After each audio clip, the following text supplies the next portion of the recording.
fé e acho que com fé eu vou conseguir tratar sobre esse tema, que não é um tema fácil, é um tema extremamente complexo. A gente sabe que no nosso dia a dia, principalmente para quem está advogando, nós estamos a cada dia que se passa mais enfrentando questões que dizem respeito às partilhas de bens que passam pelas sociedades, né? De fato, como diz o professor Mário Delgado, que eu não sei se está aqui presente conosco agora, mas o professor Mário Delgado tem dito que nós estamos passando por uma fase de pejotização da família, né? À medida que o tempo passa, nós estamos organizando o nosso patrimônio através da pessoa jurídica, não só necessariamente em razão das holdings, que está aí nesse momento de ebulição entre nós, mas muito por conta mesmo da necessidade que nós temos de se organizar através das pessoas jurídicas por conta do tributo que é envolvido hoje no Brasil, quando a gente vai explorar uma determinada atividade nossa, né?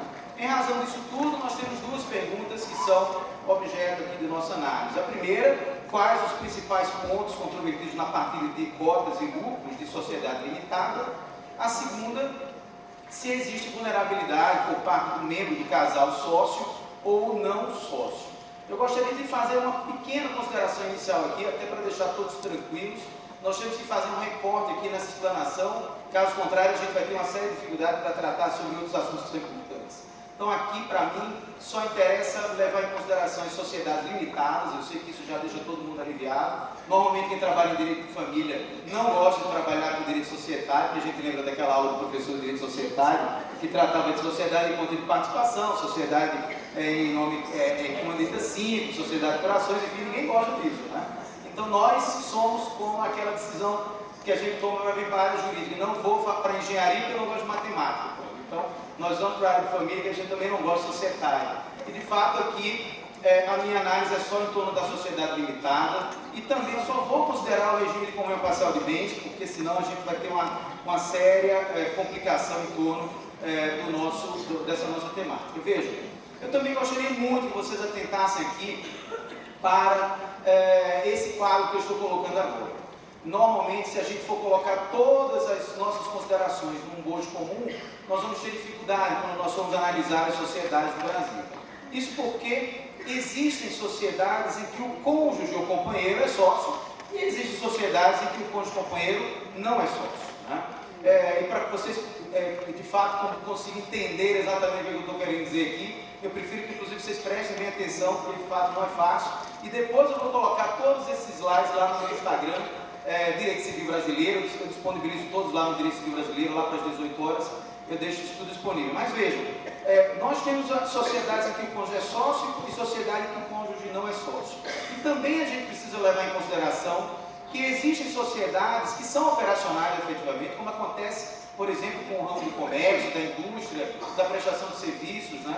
Sociedades que de fato estão rendendo alguma coisa para a família, mas existe uma outra gama de sociedades que nós fazemos hoje, por exemplo, para guardar patrimônio. Aí sim nos interessa as questões relacionadas às holdings familiares, por exemplo, né?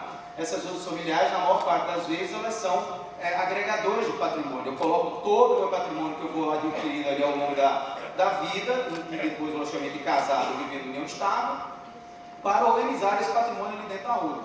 Normalmente, essas sociedades holdings, elas são não operacionais.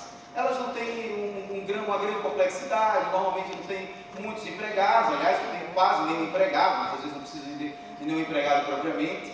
Portanto, é sempre importante a gente levar em conta esses dois mecanismos que eu estou colocando nesse quadro. Se o cônjuge ou o companheiro é sócio ou não é sócio, e se ele está ou não diante de uma sociedade operacional ou não operacional. Isso pode fazer diferença para a gente num determinado raciocínio. Então vejam aí vocês, primeiro, se nós formos considerar só as sociedades em que o cônjuge é sócio, nossas considerações aqui elas passam por um ambiente muito mais facilitado, efetivamente.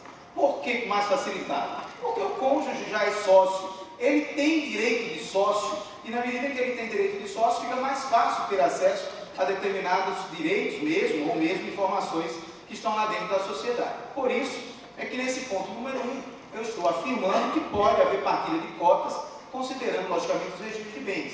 Normalmente, quando a gente recebe essas questões relacionadas às sociedades em que os cônjuges são sócios, sempre vem aquela velha história do país machista que nós vivemos, do marido que chega, olha, doutor, não se preocupe, porque eu sou dono de 90% e a minha esposa é dona de 10%.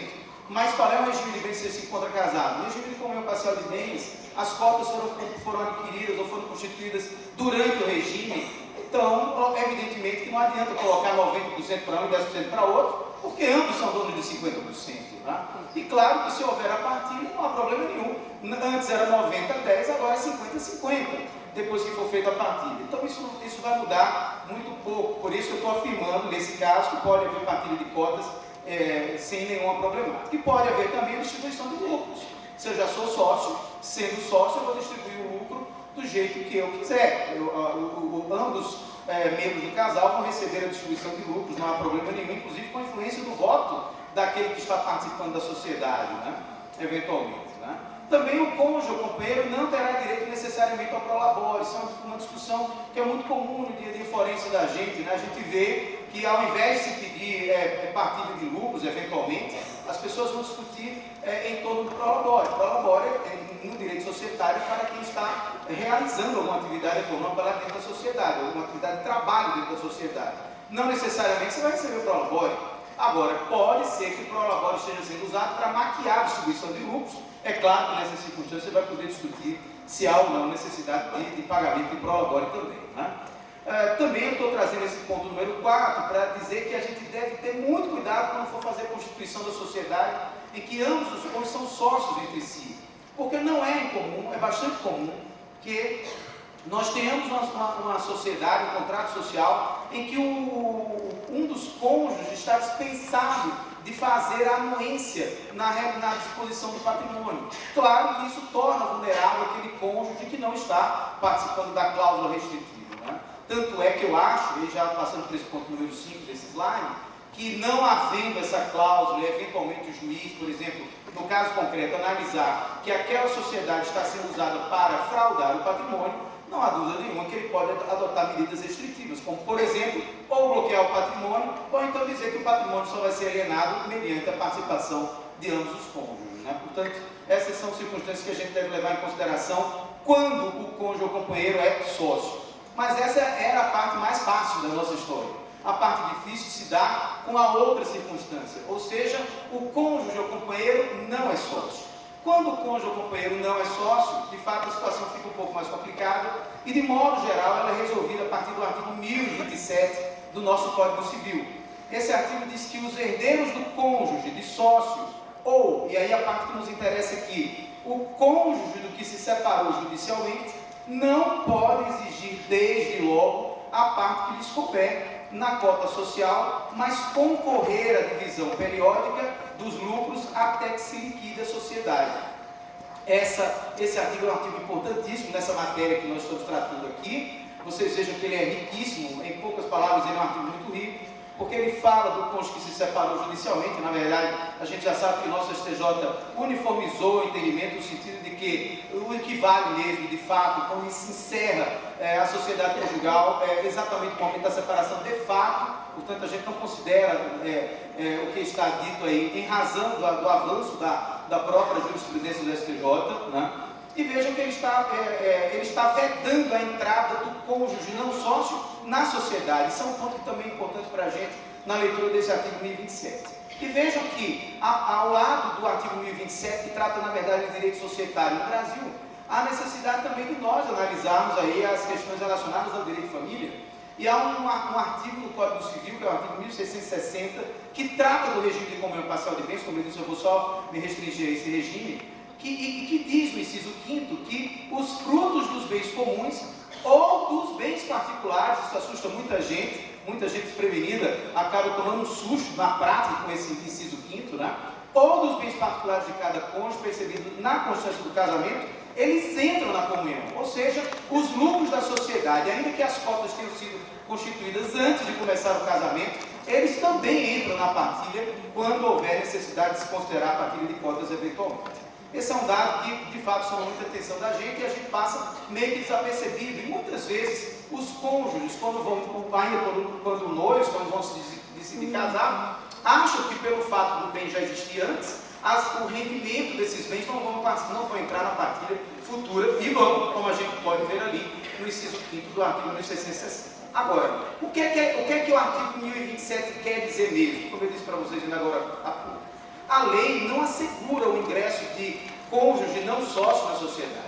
O que a lei assegura é que um cônjuge não sócio, ele pode participar do rendimento dessa sociedade. Porque como vocês viram ali, naquele artigo 1027, já caminhando ali para esse ponto número 5, quando eu digo, na verdade, que aqui é um direito de receber os lucros, se houver, porque pode ser que não haja lucro, e o equivalente econômico, que na verdade é um direito de crédito. O cônjuge não tem direito de entrar na sociedade, ele tem direito de apurar o crédito. E aqui vem um ponto muito polêmico de fato, que é o seguinte: que crédito é esse que eu vou apurar? Me parece que a melhor circunstância de nós levarmos em consideração aqui, para nós levarmos em consideração, é que nós vamos partilhar o crédito daquele momento em que se extingue a sociedade conjugal, que é, na verdade, o momento em que há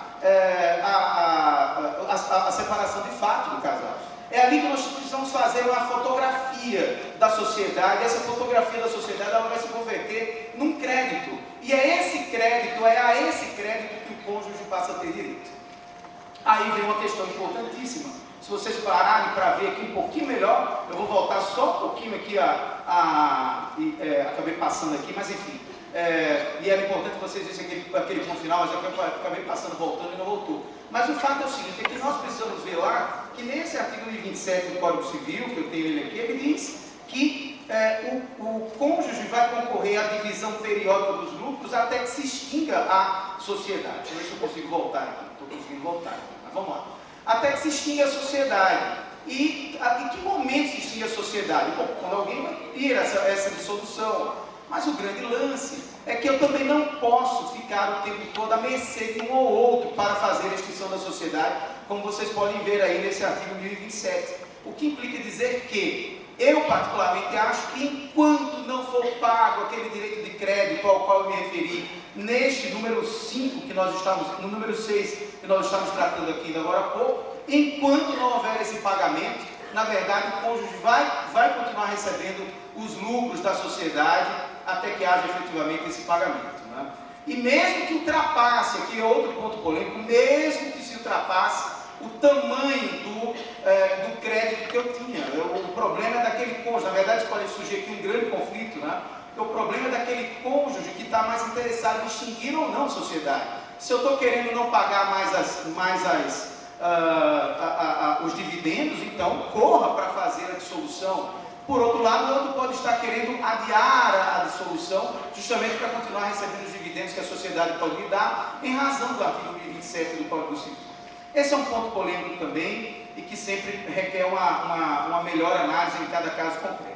Esse ponto número 7, que trata da valorização das cotas posterior à separação, que não é partilhável em regra, o nosso STJ também já disse que ele não é partilhável de fato, mas existem sociedades não operacionais, como eu mostrei no começo, e nessas sociedades não operacionais pode ser que o patrimônio ele tenha uma valorização por si só, como acontece, por exemplo, nas sociedades patrimoniais, nas outras patrimoniais, quando você tem um imóvel ali fazendo parte do ativo da sociedade, esse imóvel eventualmente vem se valorizar, porque a área da cidade, por exemplo, se valorizou. É lógico que nessa circunstância me parece que é próprio que haja a valorização das cotas da sociedade também faça parte da partilha do casal eventualmente. Embora eu compreenda que isso não seja a regra, eu concordo exatamente com essa posição também em torno desse assunto.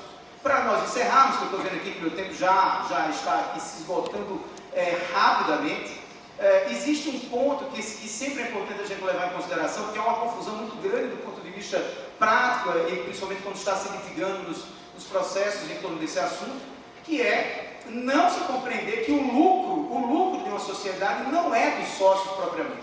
O lucro da sociedade é da sociedade. Tanto é que eu posso dar 3 destinos ao lucro da sociedade. Ou eu constituo uma reserva, ou eu faço incorporação ao capital social, ou eu distribuo.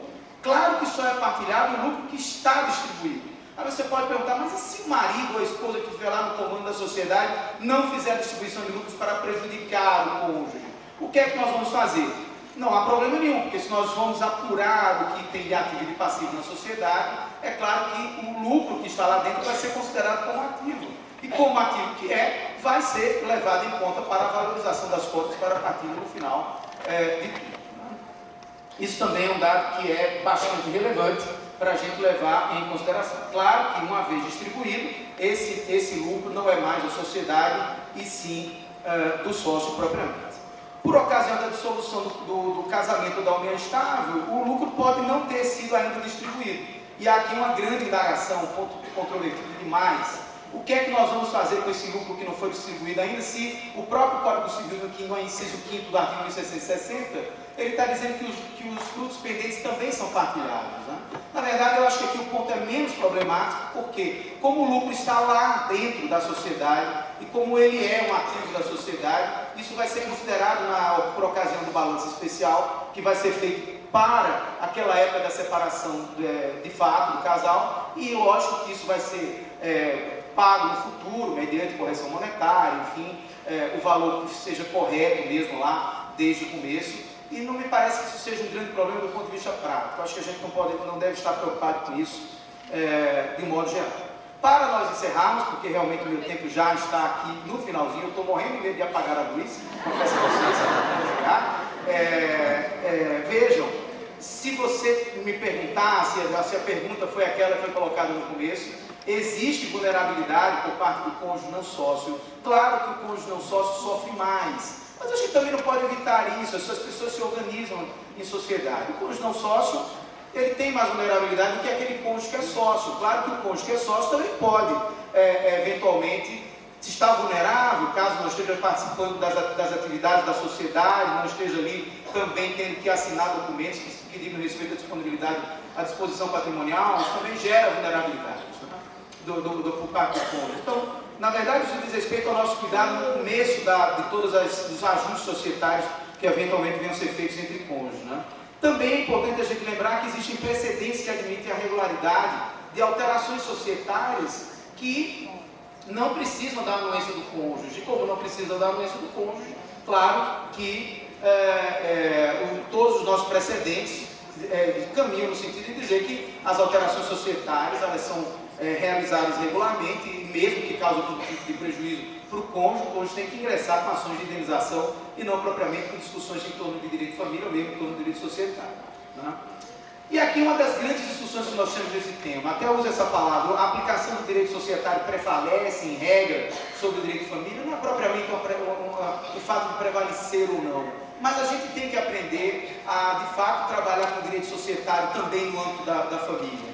As regras de direito societário elas são postas e são claras, e claro que elas é quem resolve os litigios que digam respeito a essas questões do patrimônio da família que está numa determinada sociedade, seja uma sociedade operacional ou não operacional. Agora, não resta dúvida também, por outro lado, que na medida em que o direito societário ele é usado para fraudar o casamento, para fraudar a união estável, para criar circunstâncias que impeçam de modo malicioso a partir dos bens, é claro que nessas ocasiões eu não vejo problema nenhum de se deixar de lado regras de direito societário e se aplicar regras de direito de família. Mas vejam, diante de circunstâncias de má-fé, de circunstâncias que digam respeito à fraude, ao casamento, à união estável, eventualmente. Meus amigos e minhas amigas, muitíssimo obrigado pela atenção de todos. Eu consegui aqui aos trancos e barrancos falar o que eu tinha previsto, mas claro que dentro da nossa comissão de família e patrimônio, e família e empresa, nós vamos, já combinei isso ontem aqui dentro da própria reunião de Bidefam, nós vamos promover alguns cursos. Esses cursos certamente serão online para que todo mundo possa participar de todos os